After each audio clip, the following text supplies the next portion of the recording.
Hello and welcome to the Total Access Show with myself, Scott Frame, and of course Greg Blair. We are standing in the midst of in the aftermath, so to speak, of Berwick's brilliant win over the Edinburgh Monarchs this evening in the Cab Direct Championship. We're going to hear from a few of the guys, but we picked up with Stewart as well. It's been a tough week for the boys, 2 big defeats in the road. We had a big gap in the racing, but it was good to get back in home shield, and not only get back in home shield, get a good win under our belt as well. That's it, Framey. You know, they've been off the bikes for quite a while, and I would say you can use it as an excuse. You know, if anybody wonders what it's like not being on a bike for such a long time, you know, you go on a 2-week holiday and you go back to work and you feel like you don't know how to do your job anymore. That's what it's like riding Speedway. But you know, they came back. Louis had a fantastic night on Friday night at Armadale. Machine troubles caused them some bother tonight, but all in all, the Bandits getting that win over the line tonight against Edinburgh. It was good to see, and you know, it was good to see in front of such a healthy crowd as well. It was a nice turnout for everybody. It was a great Saturday night. The weather stayed fair, and as you can see, we're at the end of the meeting. I'm still in the t-shirt. It's quite nice. Absolutely. We're going to hear from team manager Stewart Dickson now as he gives us the reaction to tonight's win and looks ahead to Oxford next Saturday. Sure, good win for the Bandits in the end, but it was tight all the way, wasn't it? It was. Edinburgh made us work hard for it. I think we deserved it, Scott. You know, I think we were the better team. They got their tactical, they played it, got it back into it. But over the course, I thought, you know, we were the better team on the night, and they thoroughly deserved the 2 points. And Edinburgh away with 1 point is a consolation, yeah. Definitely, there was a lot of dominance in the early. He's only really Leon Flint winning races for Edinburgh in the early part of the meeting. That really worked into the Bandits' favour. Maybe a bit of frustration there that they weren't further ahead earlier on. I think it's fair to say, I thought we threw a few points away. Not a lot, but maybe a couple of points between heats 1 and 6, I think it was. After the second track grade, the track became better. I know Razor put new material on it. Sometimes it takes a bit of a while to bed in, and after the second grade, I thought it raced a lot better. And special mention to Drew Kemp, top scorer and fastest time of the season, so well done to him. Absolutely, and it was absolutely magnificent to see Freddie in Heat 2 there, wasn't it? Put him out to start and actually showing us what he's capable of. Said to him last night, if he can make the same starts he was making last night at Berwick, he's got a chance to get some points. Popped out, what a different rider. I was hoping he'd kick on for there. He then had the difficult gate 4 in his next one, but he got his 3 points. And if you look at it, you can say that those 3 points won us the meeting. Those are 3 points he's not been scoring. So when he does score, it does help the team, makes a big difference. I'm hoping he can kick on now. Ultimately, it was a hard week for the Bandits. 2 meetings on the road that didn't go to plan, but it was good. Obviously, good to finish the week on a high with a good win against a team that's in decent form. Yeah, we've not been here for a while, as we all know. Sends the home fans home happy, which is always the main aim. But as you say, we had tough meetings during the week. But I think some of the boys get back into their stride now. Danyon Hume had a good meeting tonight as well. Joe Thompson really good at reserve, done a job covering for Bastien Bork, which is a big shoes to fill. But not. Collectively, over the 2 nights, we've got better, I think, as the meetings went on, the weeks went on, and the boys deserve all the credit they're going to get tonight. They won the meeting, and it gets us another couple of points on the table, which is very important. And ultimately, looking ahead to next week, another big match against a team with a potent top 2, as we've seen on Wednesday night. It's going to be another tough meeting here. It will be tough next week. They're very good. I think there's areas where we can hurt them. I think we could have strength over them in different areas. I think that's pretty obvious what I'm saying. And obviously we have to try and do what we can in 13 and 15 where we know they're really strong. But if we ride to what we can win next week as well, yeah. Perfect. Thanks very much, Stuart. Cheers, buddy. Thank you. Positive words there from Stuart, Greg, because as I said to Stuart in the interview, when you look at the early part of the meeting, it was only really Leon that was offering up any sort of resistance. But what Edinburgh do, and their team's built that way, is they pack in the minor places constantly, and they're a team that don't seem to get away from you when you've got a lead on them.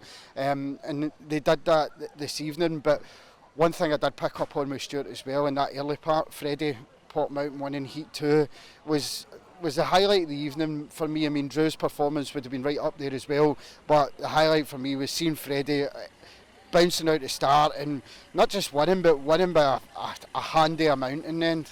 He did. He won it, you know, fair and square. He rode the bike perfectly, and he was just back to where he's been. You know, we said it when we went live before the meeting started. that he's been having issues with his confidence, and he's been realising that he needs to just relax and ride the bike, and that's what he did come heat 2. I was pleased that he put his money where his mouth is, and he rode really well. And the rest of the night he was still challenging out the start, and he was still chasing. He wasn't just, you know, giving up or anything like that. He was going out there and he was doing it, and it does show that, you know, he has got a lot of potential. Absolutely. And before the meeting, we obviously spoke about Louis as well when we were on live from the pits. Louis was excellent at Oxford, was excellent at Armadale, looked back to his determined self as well. But as you say, those mechanical issues that this evening, it just plagued him, and he just couldn't seem to get anything moving tonight. And it just goes to show that this it could have 3 or 4 more points extra, and we're in contention for the bonus point there. It's those little margins, isn't it? It is. That's Speedway through and through. It's fine margins, just tiny little things like that. But, you know, it is what it is, and hopefully these things don't crop up again, because a lot of times in Speedway you get little issues and you learn what's caused it, and then you can go back, get that fixed, and then your next meeting something else goes wrong and you have to learn how to do that. So it's quite a mental game of figuring out how things are working and how things break as well, which is quite an important part of it, because there's not much to a bike, but when the little things go wrong, it can sometimes leave you scratching your head. Absolutely. We can hear from Louis now. So Louis, it's been a bit of a different night for you tonight. Wasn't as didn't go as well as what you would have expected it to, but still at the end of the day there was a win for the Bandits, and you put some points towards it. Yeah, personally it was an absolute nightmare, you know. Ignition problems all night and swapping things, and yeah, luckily the boys saved the day, and they got the job done. And these issues that you get with a bike, I mean, it's problems that you can't really go into a field somewhere and just test your bike and ride it. It's basically when you're on the night, and that, you know, when you miss out on one race, it's quite it's a bit frustrating for you, isn't it? Absolutely, yeah. You know, it's exactly the same bike as I used last night at Edinburgh, and the thing was flying then. I've done nothing different today, and yeah, and then problems happen. So yeah, just move on to next Saturday. And with next Saturday, big team coming in. It's going to be a bit of a challenge, but you'll be ready for it, are you? I actually don't know who it is. I think we're against Oxford next week. Yeah, I thought so. Yeah, Oxford next week, so it's going to be quite a challenge. There's some strong riders there, so really going to have to up the game for that one. Yeah, I'm looking forward to that one. That'll be good. So yeah, I just want to get some more laps around here. I feel like I haven't done that many this year, so it'd be nice to, you know, have a couple of weeks on the trot. Exactly that, and you stayed upright tonight. Well, Louis, thank you very much for spending some time with us, and we'll see you next week. Cheers, guys. Thank you. Cheers. Good to catch up there with Louis. As I say, probably shouldn't be too despondent given the way he's been riding away from home over the last week. So hopefully he can bring some of that form next Saturday against Oxford. Another man who had a good evening this evening was number 2, Danyon Hume. Again, he said kind of off camera to me, he kind of needed that. It's been a big gap for him in terms of fixtures as well, not riding in the Premiership, but he's obviously come back refreshed. He has, and we saw that on track, that he's given it everything when he goes out there. When he's out in front, he's a hard man to catch around this place. He can just find grip where nobody else seemed to be able to, and he's a good rider to watch around this place. Let's hear from Danyon now. Here we are with Danyon Hume. Danyon, good performance for yourself tonight, but it must have felt great to get back round doing laps at Shielfield again. Exactly that. Yeah, a place I love, and it was nice to put a few good laps in and yeah, eventually score some points. We saw in one of your races that you were trying everything. You were up onto the fence, you were doing little cutbacks, all sorts of things, and it just wasn't working out. What's going through your mind in them kind of races? Oh mate, you're just trying to look for that gap, and it was actually the guy who, I don't know who it was, who was in the front, it was almost slowing the race down, which was making that hard for me, because the guy in second was so close to him. I was trying to almost, if I was going to get him, I was going to get them both, but yeah, I tried everything, it just didn't work, but yeah, we got heat advantage. That's exactly it, and I mean, I know what you mean when that happens. You've also got the guy in second place who's trying to challenge the guy in front, and he's not maybe thinking so much about the guy in third, which works to your advantage. But you may not have got across the line for that second place, but it was still really entertaining. But are you frustrated about races like that, or do you kind of get a buzz off it? You get a buzz. It's you'd rather have a like really good race like that than just save you out in front and winning for fun. But that ain't the case either at the moment. But it's nice to get a few wins under my belt tonight, and also have a good race with people. You know, you can still do it. And valuable track time as well, because it's something that you know, it's been missing. It's been quite a big gap, big summer break. Back on track again, looking like you've never been away. And you know, we spoke to Louis about Oxford coming next week. That's going to be a tough one. Is it just turn it up a little bit for that? Exactly. Yeah. Now we've had a bit of bite time because, well, starting at Oxford last week, it was almost like us starting the season from the beginning again. Like, hadn't been able to get out on the bike, and it's been the same for everyone. So now we've put a few laps in, been on the bike. Everyone's like, especially after tonight, confident, and we're going to take that into next week. Well, we do hope that things go really well for you next week. But Danyon, thanks very much for joining us. Cheers, mate. Thank you. So ultimately, Greg, it came down to heat number 15 at 44.40, getting into that last one.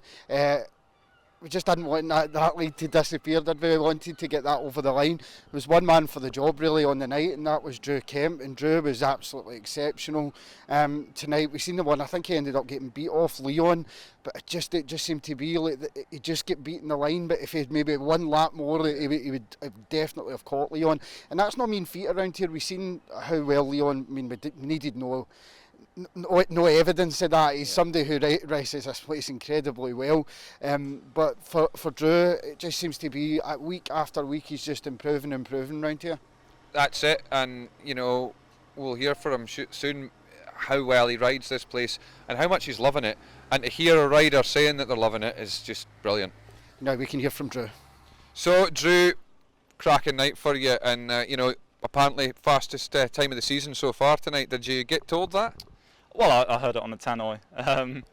Yeah, a few people did tell me. You know, I just love this place at the minute. It's going really well for me, and I used a different engine tonight. Actually, I had an engine, and I just changed a few things to it, and you know, it went even better tonight. So yeah, shame to drop those 2 points, but you know, on a night like tonight, you can't dwell on the negatives, and you can only look at the positives. And for the most part, it was really good.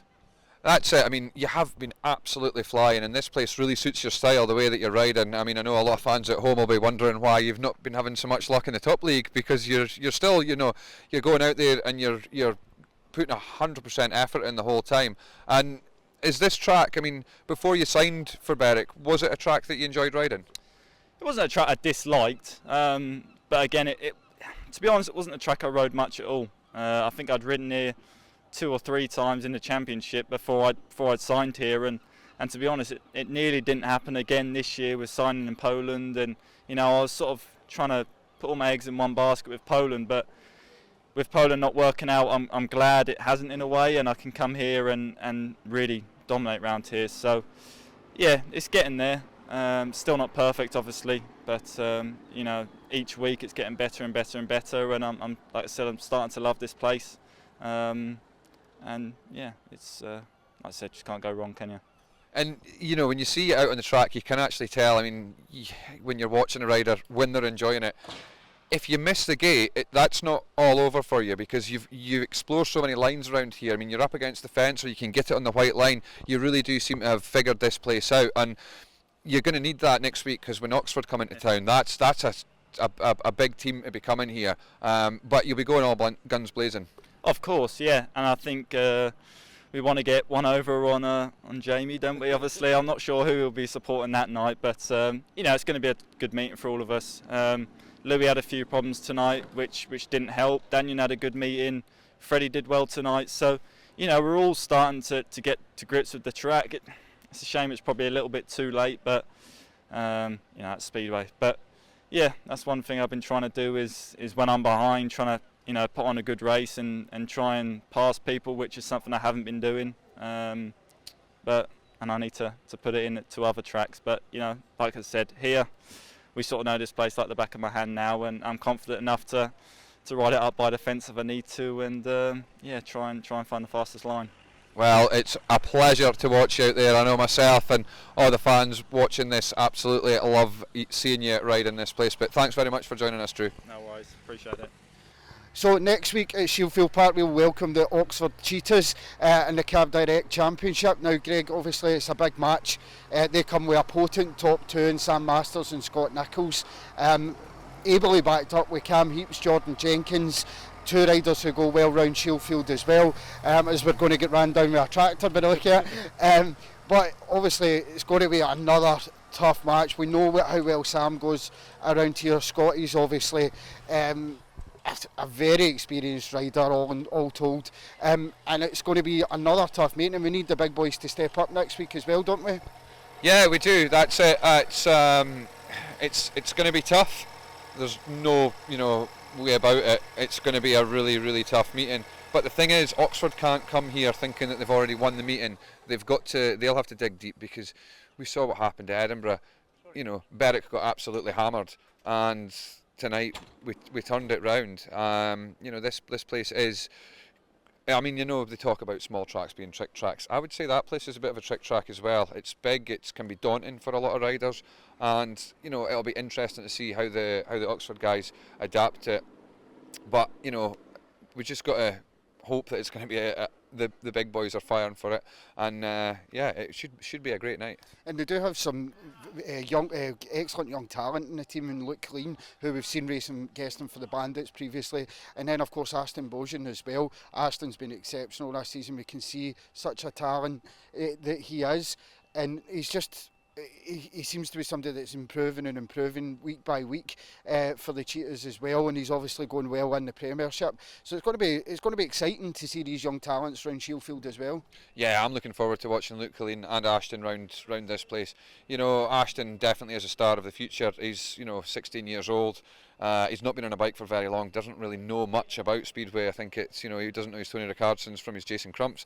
So coming into it and just riding it and learning how to ride it and taking advice from people is interesting. And I would urge people to come along and see Luke and Ashton, very young lads, and it's they've got a big future in front of them. You never know. A few years' time we might see them in the very top at the Grand Prix level. Absolutely. Now you can get your tickets from berwickspeedway.com/tickets for that one. They're at a reduced price up until midnight on Friday. Make sure you get your tickets, make sure you're here. It is going to be another cracking meeting. Hopefully Drew, Danyon, Louis, all the boys step up, and of course we hope to see another great performance from Freddie Hodder as well. But until next week on Total Access, goodbye.